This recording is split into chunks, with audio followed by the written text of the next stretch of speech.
আপনি ইতিমধ্যে সবাই জানেন যা আমাদের প্রধানমন্ত্রী যেটা ঠাকুর এসেছিলেন তিনি বলেছেন কৃষকদের 10,000 টাকা কৃষি সুদ মকুব করা হবে।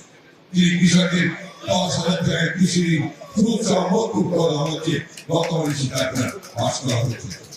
সুতরাং আমরা যে কথাগুলো বলেছিলাম সেই কথাগুলো বাস্তবায়িত করার লক্ষ্যে আমরা দ্রুততার সঙ্গে এগিয়ে যাচ্ছি। আমাদের সবসময় মনে রাখতে হবে যে আমরা একটা অভ্যুত্থানের মধ্য দিয়ে আমরা অনেক রক্তপাতের মধ্য দিয়ে আমরা একটা নতুন বাংলাদেশ সৃষ্টি করার প্রত্যয় নিয়ে আজকে এগিয়ে চলেছি। আমাদের নেতা যারা তারেক রহমান আমাদের সেই নেতৃত্ব দিচ্ছে।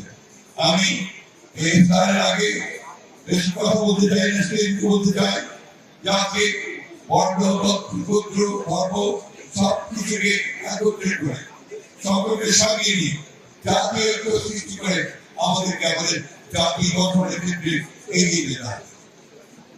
আমরা কোনদিনে হার মানিনি, আমরা হার মানব না।